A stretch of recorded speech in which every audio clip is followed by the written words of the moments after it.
কোনো কিছু দৃশ্যমান না হওয়া তার অস্তিত্বহীনতা বোঝায় না। এই পৃথিবীর মধ্যে এমন অনেক কিছু আছে যা দেখি না, দেখা যায় না, কিন্তু আমরা বিশ্বাস করি, ঠিক কিনা বলেন? শ্রবণ শক্তি দেখা যায় না কিন্তু বিশ্বাস করি, আর এই শ্রবণ শক্তির মাধ্যমে আমরা শুনতে পাই। বাক শক্তি দেখা যায় না, বিশ্বাস করি, কিন্তু এই বাক শক্তির মাধ্যমে আমরা কথা বলি। দৃষ্টিশক্তি দেখা যায় না, এই দৃষ্টিশক্তি বিশ্বাস করি এবং এই দৃষ্টিশক্তির মাধ্যমে আমরা দেখতে পাই। ঠিক তেমনিভাবে এই দেহের মধ্যে একটা রূহ আছে, যে রূহ হলো মানুষের চালিকা শক্তি। চিল্লায় কোন সুবহানাল্লাহ।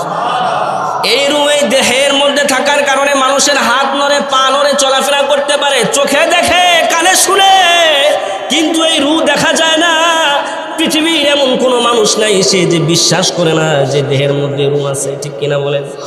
সকল মানুষ বিশ্বাস করে এই দেহের মধ্যে একটা রূহ আছে, ঠিক না বা ঠিক বলেন?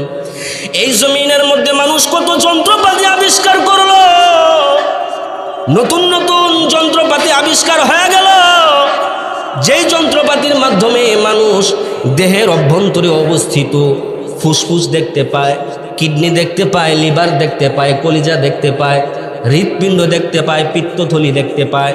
কিন্তু আজও পর্যন্ত এমন কোনো যন্ত্র আবিষ্কার হয় নাই যেই যন্ত্রের মাধ্যমে মানুষের রূহ দেখা যায়, ঠিক কিনা বলেন? কিন্তু পৃথিবীর কেউ এমন নাই যে অস্বীকার করবে যে রূহ আছে না নাই। এটা অস্বীকার করে, আছে না নাই? ঠিক তেমনি ভাবে এই পৃথিবীটা হলো একটা দেহ শুরু।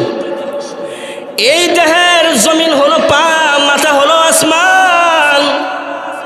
এর ভিতরে যা কিছু আছে সব কিছু অঙ্গ প্রত্যঙ্গ। সুবহানাল্লাহ পড়েন। এই পুরা বডিটাকে, দেহটাকে যেই মহাশক্তি টিকিয়ে রেখেছেন তিনি কি? আওয়াজ দেয়া বলেন নাকি? শুরু থেকে এই মহাশক্তি, যেই মহাশক্তি, যে রূহ এই পৃথিবী পরিচালনা করছেন, টিকিয়ে রাখছেন, ওই আল্লাহকে দেখা যায় না, কিন্তু ওই আল্লাহ সর্বত্রই সর্বদা সব জায়গায় বিদ্যমান। বলেন সুবহানাল্লাহ। আল্লাহ বলছেন ফাআইনামা তুওয়াল্লু ফাসাম্মা ওয়াজহুল্লাহ।